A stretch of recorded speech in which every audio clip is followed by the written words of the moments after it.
All right, let's welcome Executive Director at the Human Rights Institute of South Africa, Ms. Corlett Letlojane, who's joining us via video link to also weigh in on the now humanitarian crisis out in the DRC conflict. Corlett, a very good afternoon to you. Thank you so much for joining us. Welcome. Look, so the United Nations has warned that the humanitarian crisis is actually worsening in the DRC.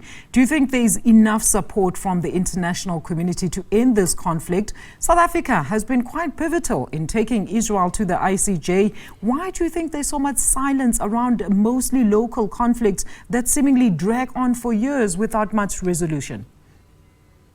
Good afternoon, and thank you very much for inviting us on this interview.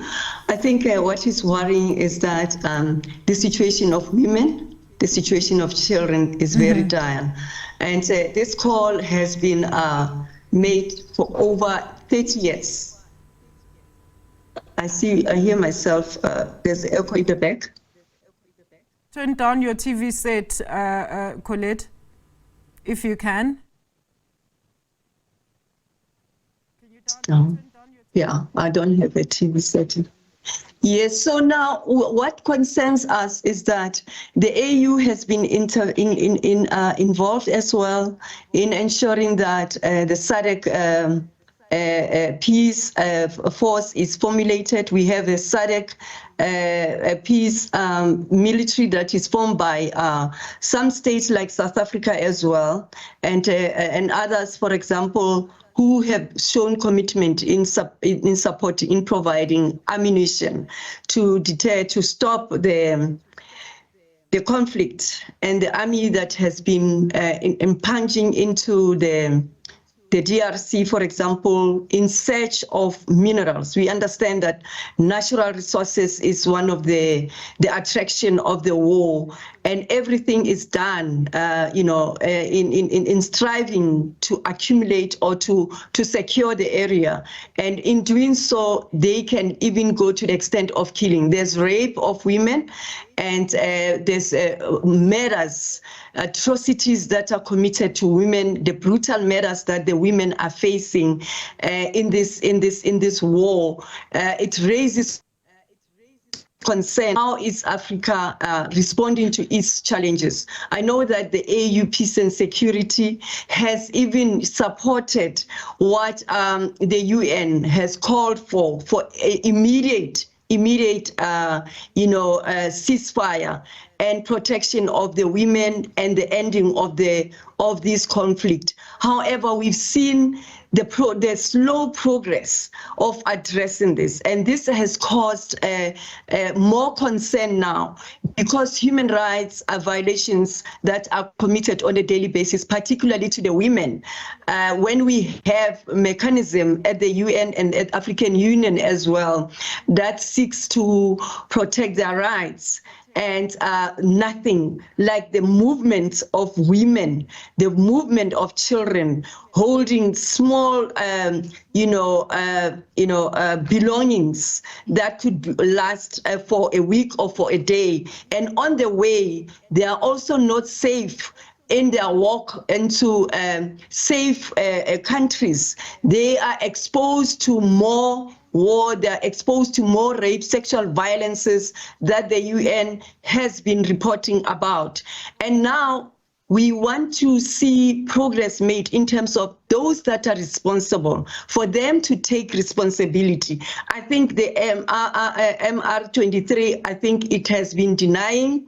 However, there's evidence that a DRC force has brought forward.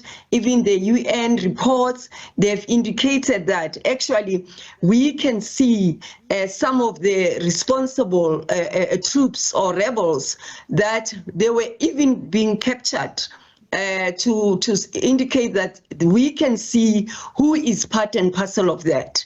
So I think 30 years, it's a long time for this war to have continue in this way and to have disintegrated to the extent that we now have over 35.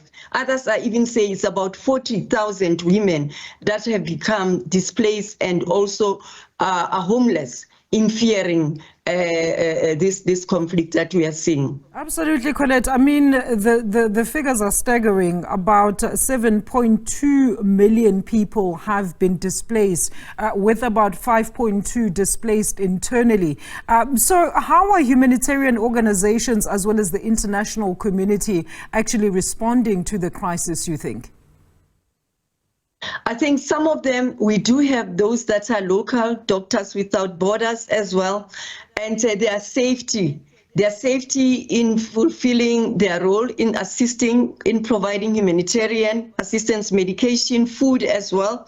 They face risk as well, because when the rebels arrive, they eliminate, they intend, they wipe out anyone, because they see these humanitarian agencies as supporters as people who are hindering actually, or who are blocking them from accessing the natural resources. Now there's fear of the role or the work of humanitarian agencies, because now the environment or the area has become so violent, and it's risk for even those humanitarian agencies to work in. I think now the UN its involvement in the AU and the SADC, how far can they be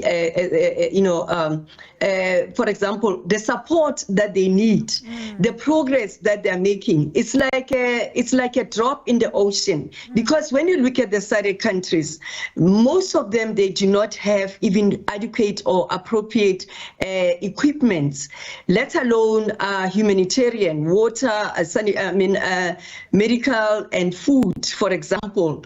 The SADC countries do not, they are not even able to support their own nations. So we have this crisis as well that we are facing in our own SADC countries. Few of them are able to contribute adequately. We also have countries in the Eastern Bloc that have also been brought on board to provide support. But as we can see that this support that is needed is more than what is provided. Absolutely. More needs to be done, especially in prosecuting the prosecutions and in identifying the suspect of human rights violations that have been made known. And we cannot carry on allowing those that are denying and are not substantiating their defense in doing so. Thank you so much, Corlett. Unfortunately, we're out of time, but I mean, I would have loved to talk about some of the security issues pertaining, of course, how the incumbent President Tshisekedi is actually dealing with some of the issues related to the violence, ongoing violence in the region. But unfortunately, we're out of time. Thank you so much for your input. That was Corlett Letlojane, the Executive Director of HURISA, weighing in on the current DRC conflict.